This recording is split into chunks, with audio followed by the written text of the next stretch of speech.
lapha lizozethula qala ke mfowethu ke sizathi uthi nje kancane basishila ingoma yakho uzethule ke bese siqedelela ngoba khona ingoma la esayidinga mfowethu okuyiyona yona futhi athi kumele kwethule kodwa nginamba lapha zokuthini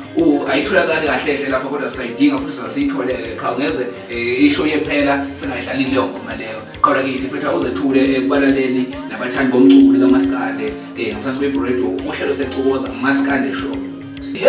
yathi mulidla nje amakhanda yabhekisa phezulu emthangaleni wabathakathi badilika umthangala wazokala khala uMandlovu wathi maye sengaze njani kanti ke sekuchithekile ukhamba bathi chithwe nguyena umntakaMathwala angibingelele kubalaleli lapha emakhaya ngibingelele kubo bonke nje abantu abalalele lo msakazo ngalesi sikhathi abathi bayinikeza indlebe zabo ukuthi ziwulalele lo msakazo silapha nje kodwa siphe lapha kuHipro Radio FM na ngaphansi kohlelo siyaciboza laphana ku-Anomet Media. Ngibingelele kakhulu mhlawumbe namuthi ube lapha emsakazweni. Ayiqala kithi asibonke futhi uyabona nje indlela ofike ngawo yabona ukuthi ishinga la ngempela lele hayi force ifika nje ifike eqhathatha bukhoma njengoba yiwi yabona nje iartist bayifika kwethu indlela bale be neconfidence oqala nje vele ngazi iphindelela kwethu ngithanda introduction yakho ngawubingelela ukuthi iqhawe sinalo namhlanje ngayizwela ke nje iqhawe ukuthi nini ikhono likhona umuhlalele phela ukuthi uhamba uye laphana uthi ishoba leDube uyokuyithola ke njengoba sigijima ngengoma laphana ithi imali sike sagijima futhi ngithi phansi eyimayini madoda emgodini lapho kuzazalwa zokuna imali awu madoda kunjalo nje silibela ngokukhethekile emsazweni noma phambili iBredo 24/7 sokusele nje imzuzu eyisishagalunye nami isithubu ukuthi kumbali ikhola lesibili laphana emsazweni noma phambili iBredo 24/7 sokubengelela ngokukhethekile njengoba la liqhawe lizethulile qala ke mfowethu nje ubusufika wafika kamnandi ngaka kwethu ingoma zakho kwethu ngicabanga bezizwile iqhawe lifika nini emculweni kaMaskande ngoba nanku ke nje sithi athi Dube namhlanje imali sithi emgodini ingoma esesidlala bukhoma umsakazi lapha kuyiBredo 24/7 sesithi nalapha ngaphansi kweAnomet ezivela khona lapho qala ngithi awusho vela usithola nini isikhala ukuthi nje nakho isikhala sengene senguMaskande namhlanje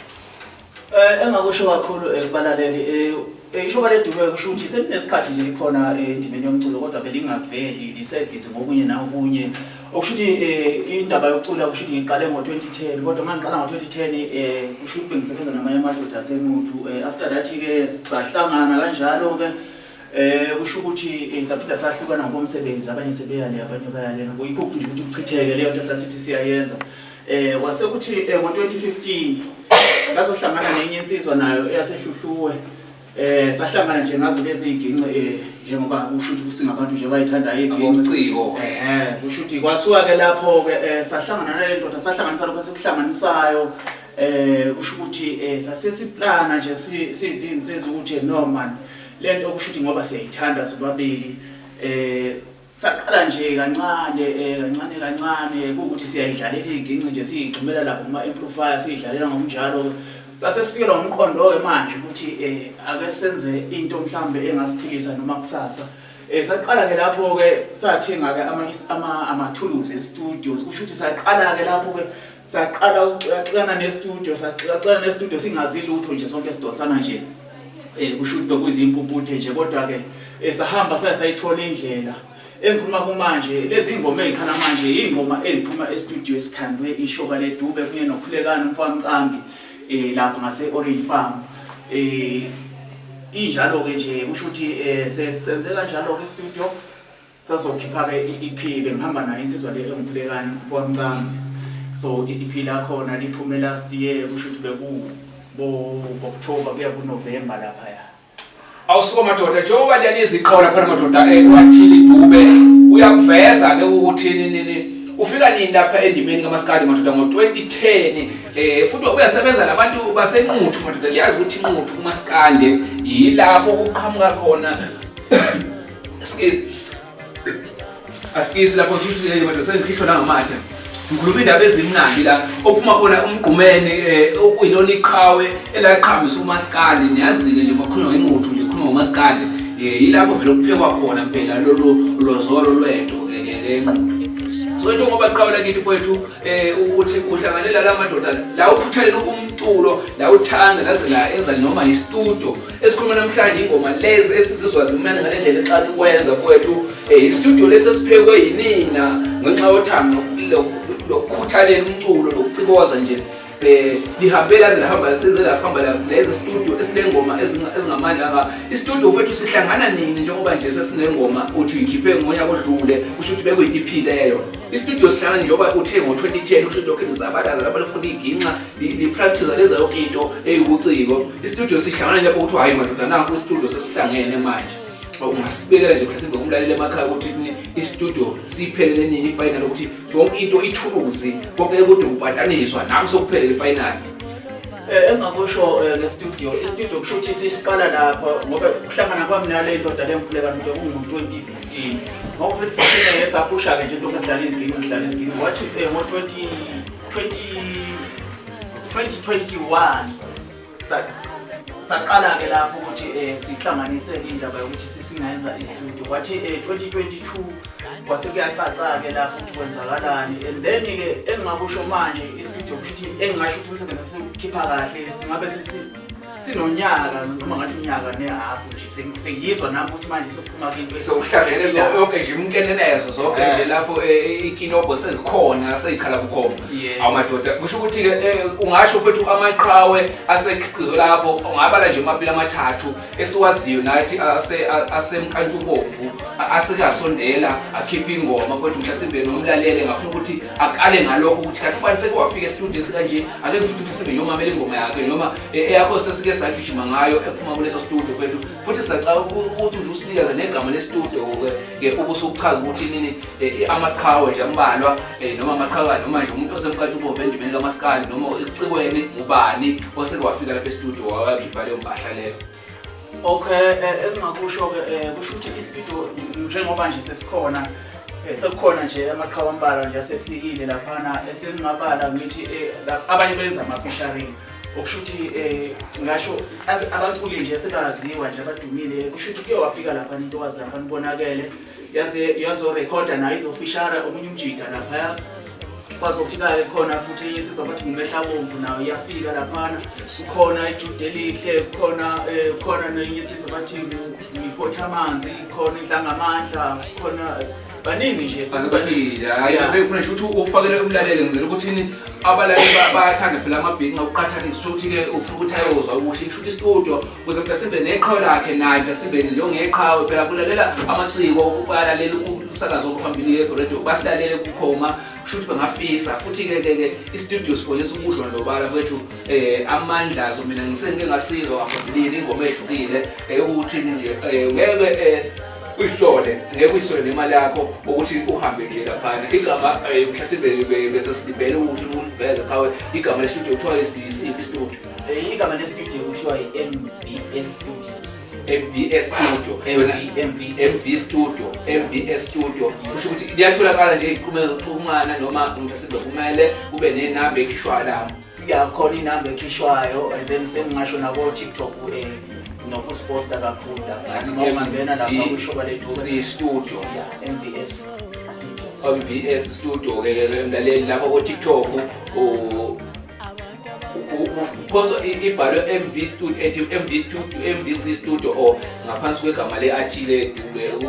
ithi lapha information ephelele kusho ukuthi khona lapha engiposta khona i-stickers esiyisona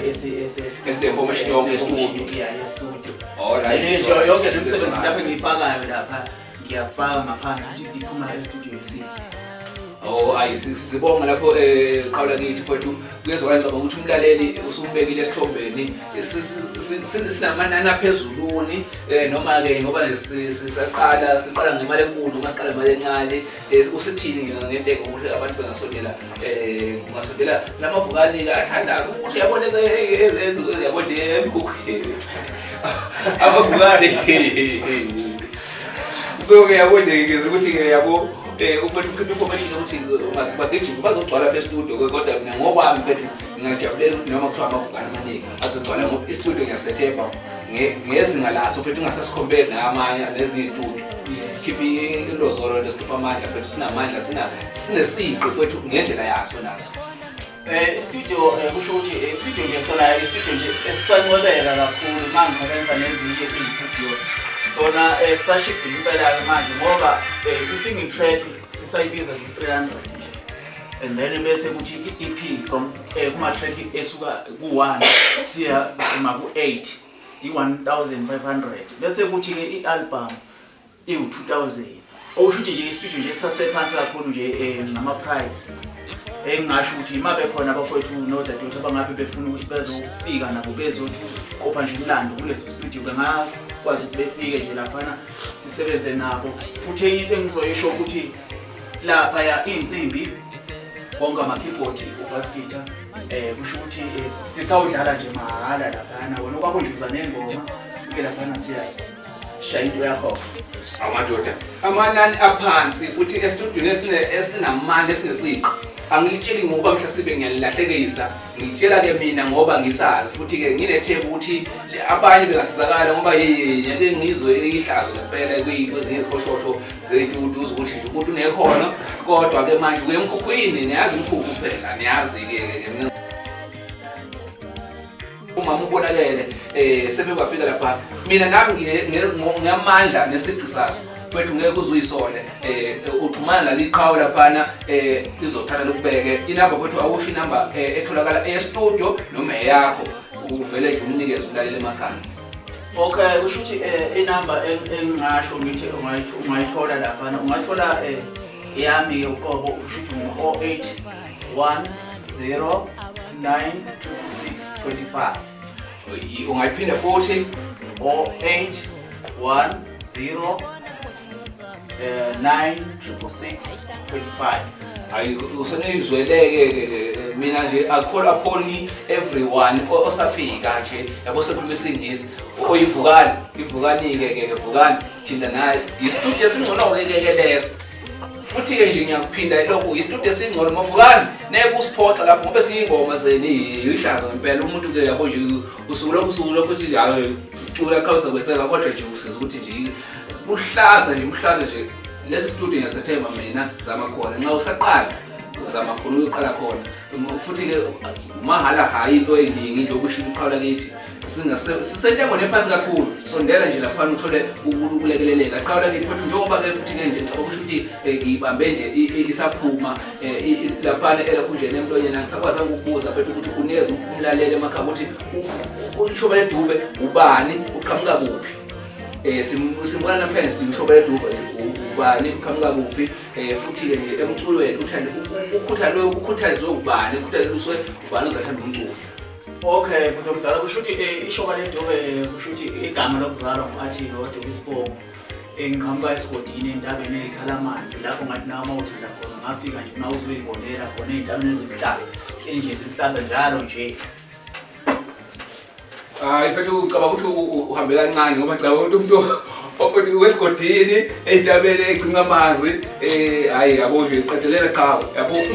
yabo nje ufake i10 ngoba yenza ukuthi umuntu ocabangela ukuthi mhlawumbe uyakufanisa ocabangela ukuthi akakwazi kodwa ukhuluma into mfethu ephelele ukuthi ngiathile yabo nje esigodini esabobani uyabo nje into kanjalo cabanga ukuthi yabo inhloso emhlasibe yabo ngaphazamisela kodwa ukuthi unikeze in-details ukuthi ungaxa umuntu mfethu okufanisayo umuntu uyacabangela ukuthi ngangiwena mhlawumbe uyakwazi impela kodwa umuntu osuka yonke leyo ndawo oyaziyo uzokwazi ukuthi namhlanje kumele abe neqhawe lakho umlandeli wakho uneqhawe lakubo umele nje akweseke ngokugcwaliseka yabo ephelelise lekhuluma. Okay kusho ukuthi esigodini la engikhuluma khona ukuthi ngisendaweni yasesigodini khona nje indawonyana encane lapha esigodini okubizwa kuthiwa kuseshali phinde mangithi eshali bese kuba futhi nesinyane esincane phakathi kwaleyo ndawo kuthiwa kusentazi yilapho ke okuzalwa khona ke mina kodwa ngizalwa intombi yabothwala ubaba kumuntu ubongizalayo awusuka madoda seyishile iqhawe mina ngiyazi ngiyithande kanjani so yabe sizela ukuthi nabalandeli nabantu abacabangayo abafisa ngisho ukuthi mina njengoba mina ngiwuKhekhizi Wangwale ngiyakulejawu eGwanda ijongo laseJawu ndaleli kusho ukuthi ngithathe imichabezi yonke iGwanda yonke bese ngibe kusho ngakhulela futhi esigodini esikaMabhena eNswazi kusho ukuthi eNswazi yonke ngikhuluma ngamathende ngikhuluma ngeseshube ngikhuluma eBesha ngikhuluma ngentazi jile yonke lo ndawo leyo bonke lapho kumele ngabe ngabalandeli bami uphoqeleke ukuthi ngoba yiqhala ngingqole yakubo emthethweni bomele bayise into kanjalo ngifuna ukuthi into kanje kodwa ke ngiqhawe ukuchazela futhi ke nganje oba senami ngezelele ngichaze ngaphela ngaqedelela ngaqedelela qhawe lithi awuzuye ukitho nje futhi akangesagejana njengoba manje usufikile endimeni qhawe uthe ufike wasinikeza iphila phana uqhubeke wasebenza njengoba futhi ke mthasive ukuhamba isikhathi ke noma silinde noma kwenzakalani futhi endimeni qhawe kushuthi makade isiqedile iphile esiqedile kushuthi ngabuya ngaqala phansi ke lapho kushuthi bese ukuhamba kuyishoba ledube ngingahambi nomuntu kushuthi ikhona i-album nje ekhona nje bese ngakuthi isendleleni nje yona isiphelile silinde nje ukuthi igcine iphakelwe abantu okushuthi isihloko sale album sithi proposal awusuka madoda into le esalindele ukuthi idedelwe enkundleni zokuxhumana kodwa esiphekiwe yaphelela isihloko sendaba sithi proposal awunjalo nje sokubingelela ngokukhethekile lalela phana sesihambe sakhithima futhi ngalisho lethu belethi imali sizabuya nje sesiyiphetha nje sesimaphethelweni lapha leqhawula kithi sesudedela lihambe ishoba ledube madoda sifuna ukuthi usitshele njengoba qhawe usakhuluma ukuthi ukhona iphile osuyiphekile silinda ukuthi ifike nini iphile lapha abazothola khona kulenzo zokuxhumana futhi ke njengoba ke usushilo ngokuningi mfethu okuningi ukuzalandela sizacela ukuthi ke usho ukuthi ni iphudekela nini futhi ke njengoba uwena uveza ukuthi uthola kanjani kulezo zokuxhumana abantu benzeni uze bakuthole wena bekulandele lapho yini futhi mhlasimbe le engawugqozi ufukufuku ukuthi umuntu akulandele so salambe bethu uyishale nje amafuphi bese siqedele ukuthi mhlasimbe yabo ubanikeze ama detail lapho ongatholakala khona wena na la inkundla zokuxhumana nengoma akabangadlala khona. Okay mfowethu kushuthi ngiqondise lapho EP kushuthi siyaphuma manje siku album ezophuma kushuthi le album ngisho ukuthi singayilindele ukuthi kuyophela lenyanga nje sizobe sesiphakela abantu wona umsebenzi usukhona nje ukuthi nje khona ezinye izinto esisafuna ukuthi ngizibheke ngaleyo ndlela ukuthi manje ngizoyethula leyo album ngingayethuli nje ngoba le EP engayethula kusho ukuthi bengingalindele ukuthi ngithole something kuyo just ukuthi ngizwise nje kuphela abantu uzobingelela nje ngayo kodwa ialbum ke kusho ukuthi izoba khona inkundla zokuxhumana nakuzo zonke nje lapho ukuthola khona imusic izoba khona awusuka manje futhi every detail oyisho lapho uqhawe uyasho ukuthi inkundla zokuxhumana lingalibali ishoba ledube usukusela kusho ukuthi enyangeni ezayo ukuthi kusaphela lenyanga uthe kuma digital platforms lapho kuthayiswa khona umusic uzobe setholakala ishoba ledube sizahamba lapha so streamer la sama so mamela nje singoma siyimamela zonke ialbum ke le akusiyona iEP engiphazamisele lapho kusho ukuthi le esiyilindele manje iEP engaphezwe iEP ialbum esenza sindisagodiwe ngenqinamba phisi ngokuthi usalinde ukuthi uqedelelwe ke ngalele emakhaya kodwa zikhona ingoma ze-EP ishoba ledube zonke khola lithi uthola kanjani enkundleni zokuxhumana noma bese umuntu ofuna ukuthinta nje ngoma futhi enkundleni zokuxhumana ngiyatholakala ku-WhatsApp ngikhona inamba ngizoyisho njengoba ngisho ngaseqaleni and then ke naku TikTok khona ishoba ledube naku Facebook khona ishoba ledube yikho-ke lapho ngayithola khona imininingwane yonke nje ishoba ledube ngizungabisi inamba-ke inamba engitholakala kuyo ngo-081 09 666 25 ayikukwezwakala ke sibonge iqhala kithi futhi sibonge futhi ukuthi nini ufikile lapha e-studio fethu awusale usuzibonge la fethu usuhamba sesikuvalelisa mina iqhala kithi ke ukuthi nini abalandeli bakulandela ngenxa ukuthi fethu uphekani lapho wena usulayibhalisa uyicelela futhi ngendlela yakho nawe ungayicela kubona. Okay sengivalelisa ngithi ngibonge kakhulu lapha emsakazweni phinde futhi ngibonge ke abalaleli lapha enikhona kuzo zonke indawo lapha enihleli khona la thatha isikhathi senzo ukuthi lithi ukulalela nje lokho esikwenzayo. Ngimina ke ishoba lethu bese ngivalelisa ngithi Ongathiwa kwenzeka ngikhululekile kakhulu ebantwini abafuna ama-fisheries bafuna mhlawumbe ngibiza noma yikuphi imishado ama-birthday noma nje eminye nje imicimbi nje ehlekwayo ngikhululekile kakhulu ukuthi nami ngibe ingxenye yaleyo mcimbi noma ama-birthday into ey'fana nalezo imishado. Ngiyabonga kakhulu. Amafuphi ukuthi uyabhukheka ngokunegotiate ngokukhulumisana naye ngamthater ikhulumisane imishado ama-birthday imicimbi festival yonke indawo uyakwazi ukuthi umthinte uzokwenzela lokho kuthiwa ukudla kwamehlo asibonge qala kithi.